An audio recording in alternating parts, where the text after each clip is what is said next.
పాతబస్తీ మెట్రోను కొందరు అడ్డుకుంటున్నారు. అభివృద్ధికి మోకాలడ్డితే నగర బహిష్కరణేనన్న సీఎం.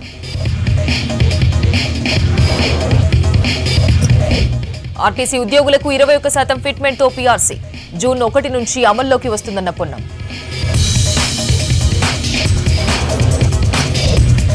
ఎలాంటి ఛార్జీలు లేకుండా ఎల్ఆర్ఎస్ అమలు చేయాలి. ఎన్నికల హామీ నెరవేర్చాలని సీఎంకు కేటీఆర్ లేఖ.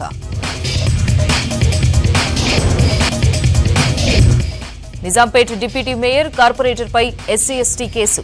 ల్యాండ్ ఆక్రమించి కులం పేరుతో దూషించారని ఫిర్యాదు. మీరుపేటలో మైనర్ బాలికపై అత్యాచారం, గర్భస్రావం, పోక్సో కింద కేసు, నిందితుడి అరెస్ట్.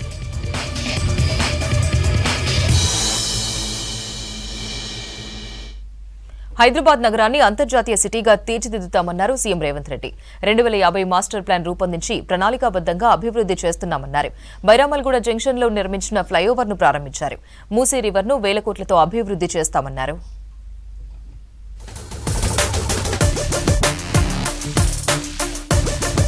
పాతబస్తీ మెట్రో ప్రాజెక్టు విస్తరణను కొందరు అడ్డుపడుతున్నారన్నారు సీఎం రేవంత్ రెడ్డి. అలాంటి వారికి నగర బహిష్కరణ తప్పదని హెచ్చరించారు. ఎల్బీనగర్ నియోజకవర్గంలోని బైరామల్గూడ జంక్షన్ లో 148 కోట్ల రూపాయలతో నిర్మించిన లెవెల్ 2 ఫ్లైఓవర్ ను ఆయన ప్రారంభించారు. మూసీ రివర్ ఫ్రంట్ ను 55,000 కోట్లతో అభివృద్ధి చేస్తామన్నారు రేవంత్ రెడ్డి.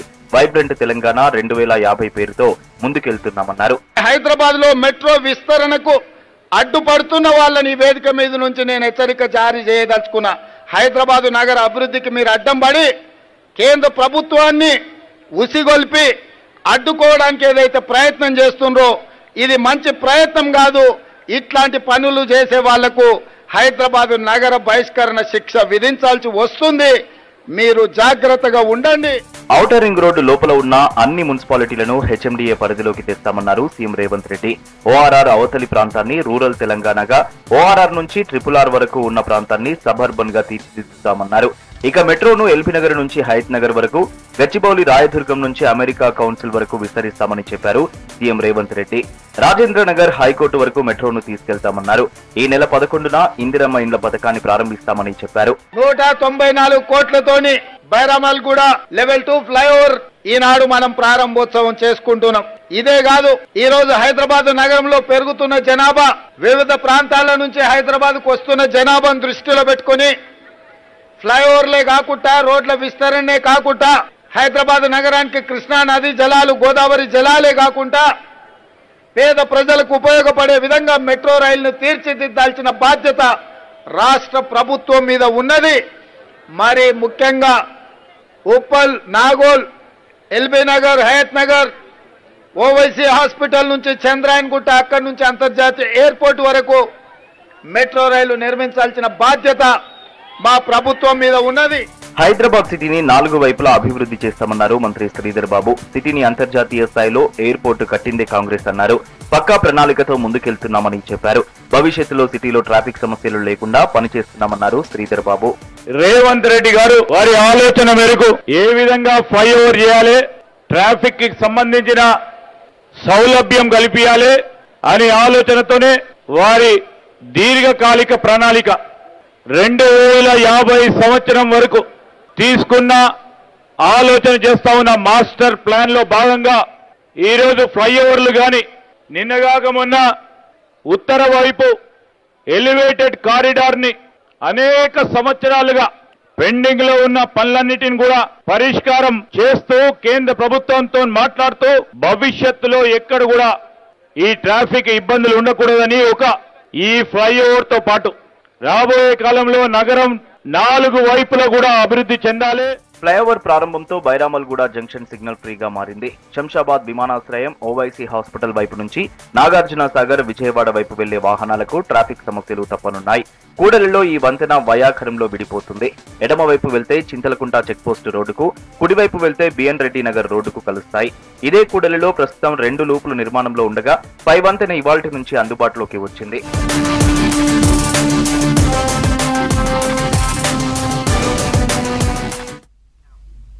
కాకా వెంకటస్వామి పేరుతో క్రికెట్ టోర్నమెంట్ నిర్వహించడం గొప్ప నిర్ణయమన్నారు మంత్రులు పొన్నం ప్రభాకర్, పొంగులేటి శ్రీనివాసరెడ్డి. ఎల్బీ స్టేడియంలో జరిగిన ఫైనల్లో గెలిచిన విజేతలకు, రన్నరప్లకు ప్రైజ్ మనీ అందజేశారు. కార్యక్రమంలో ఎమ్మెల్యేలు వివేక్, వినోద్లు పాల్గొన్నారు. Visakha industries joint MD Vamsikrishna హాజరయ్యారు.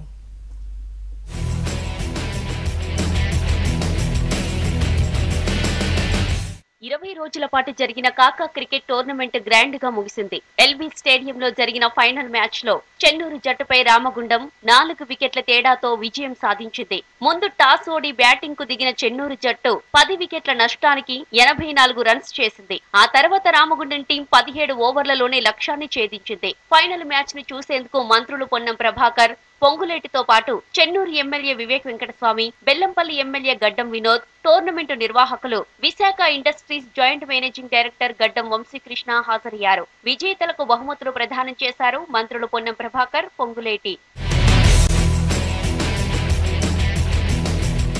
కాకా పేరుతో క్రికెట్ నిర్వహించడం గొప్ప నిర్ణయమన్నారు మంత్రి పొన్నం ప్రభాకర్. క్రికెట్ అభివృద్ధికి కాకా ఎప్పుడూ ముందుండేవారన్నారు. తెలంగాణ ఉద్యమంలో సీమాంధ్రుల ఎత్తుగడలను పసిగట్టిన గొప్ప మనిషి వివేక్ అని కొనియాడారు. కాకా వెంకటస్వామికి రాజకీయంగా తాను శిష్యుడినని, ఆయన దగ్గరే రాజకీయ పాఠాలు నేర్చుకున్నట్లు చెప్పారు పొన్నం.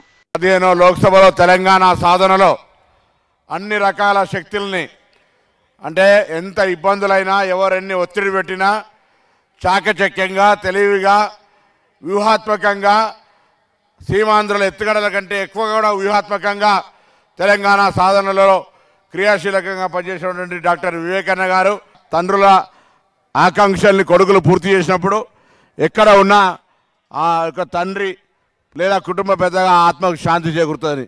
ఇవాళ పెద్దలు ఎక్కడ నేను కూడా సరే సొంత కొడుకు కాకపోయినా, రాజకీయ వారసుని కాకపోయినా, ఆర్థిక వారసుని కాకపోయినా కాకా కూడా రాజకీయ నాకు నేను శిష్యుణ్ణి. క్రికెట్ కు కాకా కుటుంబానికి మంచి సంబంధం ఉందన్నారు మంత్రి పొంగులేటి శ్రీనివాసరెడ్డి. ఇందిరమ్మ రాజ్యాన్ని ప్రగతి పథంలో నడిపిస్తున్నామని చెప్పారు. ఇచ్చిన 6 గ్యారంటీలను విజయవంతంగా అమలు చేస్తున్నామన్నారు. హైకమాండ్ కరుణిస్తే గడ్డం వంశీకృష్ణకు వచ్చే ఎంపీ ఎన్నికల్లో టికెట్ వచ్చే అవకాశం ఉందన్నారు పొంగులేటి. యంగ్ లీడర్లను కాంగ్రెస్ ప్రోత్సహిస్తుందని చెప్పారు. క్రికెట్ ని ఈ గడ్డం వంశానికి ఎంత ప్రేమ బాండింగ్ ఉందో ఆనాడు కాకా గారికి కానీ, ఆ తర్వాత వినోద్ అన్నకు కానీ, వివేక్ అన్నకు కానీ, ఇప్పుడు వంశీకృష్ణ అన్నకు కానీ, తమ్ముడికి కానీ ఎంత ప్రేమ అభిమానం, ఈ బాండింగు, ఈ పెవికాల్ బంధం ఉందో చాలా స్పష్టంగా ఇక్కడ నాకు కనిపిస్తుంది.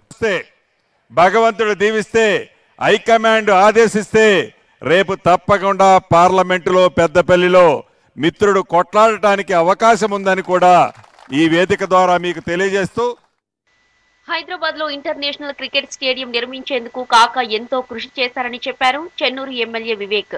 వరల్డ్ కప్ కు పన్ను మినహాయింపు తెచ్చిందే కాకా అని గుర్తు చేశారు. నవంబర్ లో రాష్ట్ర వ్యాప్తంగా గ్రాండ్ గా లీగ్ నిర్వహిస్తామని చెప్పారు వివేక్. ఎల్బీ స్టేడియాన్ని కట్టించింది కాకానేనని చెప్పారు బెల్లంపల్లి ఎమ్మెల్యే గడ్డం వినోద్. ఆదిలాబాద్, నిజామాబాద్, కరీంనగర్ లో స్టేడియాలు నిర్మించాల్సిన అవసరం ఉందన్నారు. ఈ వెంకటస్వామి కప్ కూడా అదే ఆలోచనతోని ఈ కప్ పెట్టి మారుమూరు ప్రాంతాలలో కూడా క్రికెటర్స్కి ఒక అవకాశం కల్పించాలని చెప్పి ఈ క్రికెట్ టోర్నమెంట్ పెట్టడం జరిగింది. అందరికీ విశ్వాసం ఇప్పిస్తున్నాను, వచ్చే నవంబర్లో మొత్తం తెలంగాణలో మంచి టోర్నమెంట్ కాకా గారి పేరు మీద పెట్టి అందరికీ అన్ని డిస్ట్రిక్ట్స్లో అందరికీ కూడా ఒక అవకాశం కల్పిస్తామని చెప్పి మా తరఫున అనౌన్స్ చేస్తున్నాను.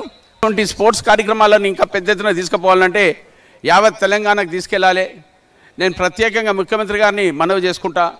ఇక్కడ ఉన్న మంత్రులు ఇద్దరికి బ్రదర్స్ కూడా నేను రిక్వెస్ట్ చేస్తున్నా, ప్రతి ఒక్క జిల్లాల ఒక క్రికెట్ స్టేడియం కట్టించే కార్యక్రమాన్ని పెట్టుకుందాం. మన తెలంగాణకు తీసిన యోధ పోరాటులకు వాళ్ళందరి పేరు మీద ఒక్కొక్క స్టేడియం గిట్ట మనం ఒక్కొక్క ఏరియాలకు మనం గిట్ట కట్టిస్తే యూత్కి చాలా పెద్ద ఎత్తున సపోర్ట్ అవుతుంది. కాకా క్రికెట్ టోర్నమెంట్లు నిర్వహించడం సంతోషంగా ఉందన్నారు కాంగ్రెస్ యువనేత గడ్డం వంశీకృష్ణ. వెంకటస్వామికి, వివేక్, వినోద్లకు క్రికెట్ తో విడదీయరాని బంధం ఉందని చెప్పారు. గ్రామీణ ప్లేయర్లకు చేయూత అందించడంలో తాము ముందుంటామని చెప్పారు. ప్రతి ఏటా ఈ టోర్నమెంట్లు నిర్వహిస్తామని ప్రకటించారు వంశీకృష్ణ. కాకా వెంకటస్వామి గారు కానివ్వండి, వివేక్ గారు కానివ్వండి, వినోద్ గారు కానివ్వండి, క్రికెట్ తోటి ఎన్నో సంవత్సరాలుగా అనుబంధం ఉంది. వివేక్ గారు హెచ్పిఎస్లో క్రికెట్ టీంలో పాల్గొన్నారు. క్రికెట్ టీం తరఫున ఎన్నో టోర్నమెంట్స్ ఆడారు.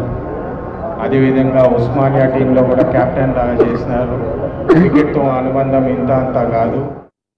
20 రోజుల పాటు ఉత్సాహంగా జరిగిన కాకా క్రికెట్ టోర్నీలో 45 జట్లు పాల్గొన్నాయి. విజేతకు 3 లక్షల నగదు బహుమతి, రన్నరప్ కు 2 లక్షల నగదు బహుమతి ప్రదానం చేశారు.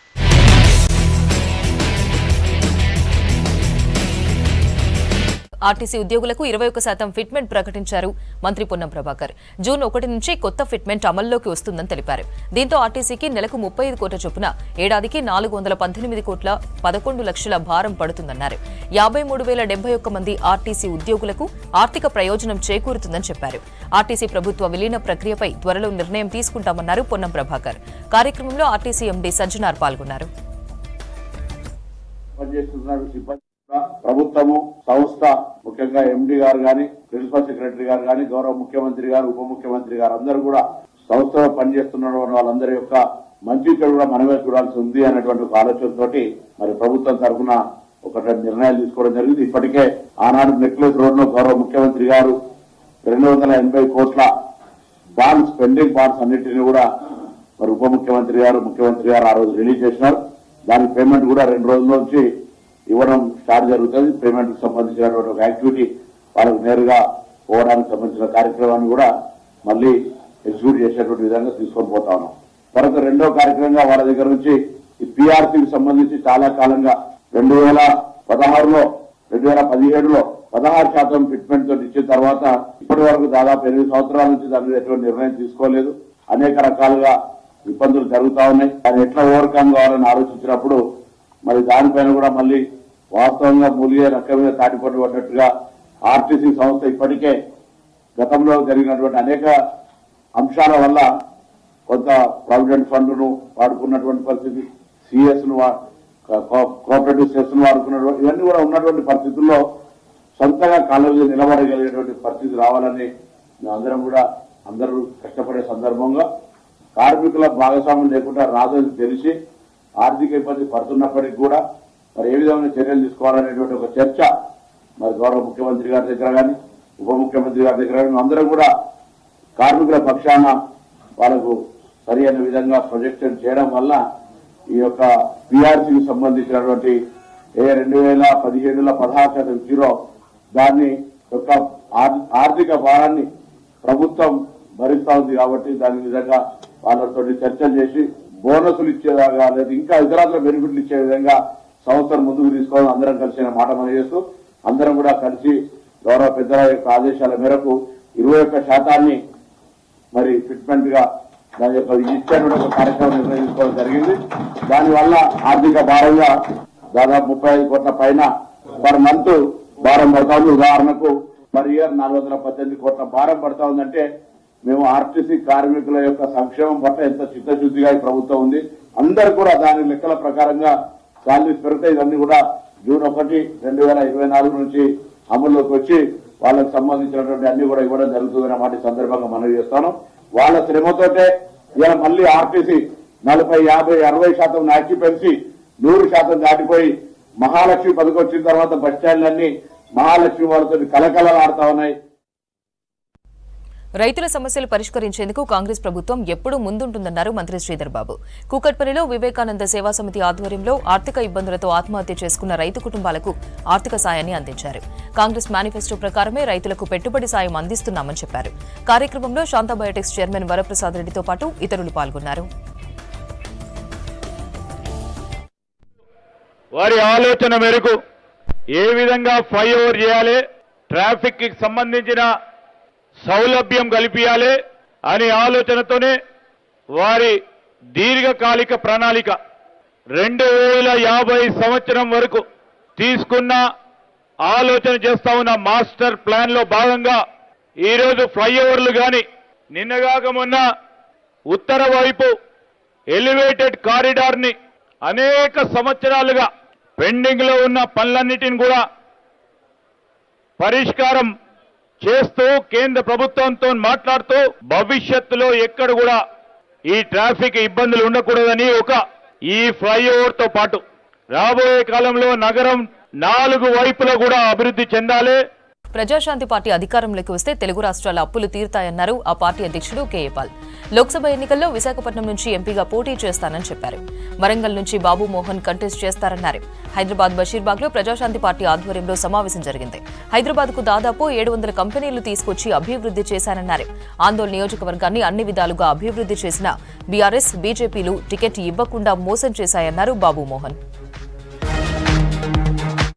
పాలన మారాలి, ప్రజాశాంతి పార్టీ అధికారంలోకి వస్తేనే 2 తెలుగు రాష్ట్రాల అప్పులు తీరుతాయి, అభివృద్ధి జరుగుతుంది. ముఖ్యమంత్రి రేవంత్ రెడ్డి గారు సమిట్ పెడతామన్నారు 3 నెలల నుండి. సమిట్ ద్వారా లక్షల కోట్లు ఇన్వెస్ట్మెంట్స్ వస్తాయి, అప్పులు తీరుతాయి, అభివృద్ధి జరుగుతుంది. కేవలం కేఏ పాల్ ద్వారా అభివృద్ధి జరుగుతుంది. నిరుద్యోగులకు ఉద్యోగాలు, రైతులకు రుణమాఫీ, అన్ని విధాల 1A to G అభివృద్ధి జరగాలి అంటే చేశాను, చేయగలను, తెచ్చాను, తేగలను. అందుకే కదా గవర్నమెంట్లు అందరూ నన్ను వాడుకుంటున్నారు ప్రపంచంలో. అర్థం చేసుకోండి, మన 2 తెలుగు రాష్ట్రాల అభివృద్ధి, ముఖ్యంగా తెలంగాణ అభివృద్ధి జరగాలి అంటే సమిట్ రేవంత్ రెడ్డి గారు నేను కలిసి పెట్టాలి, మేనుండి పర్యటనలు చేయాలి.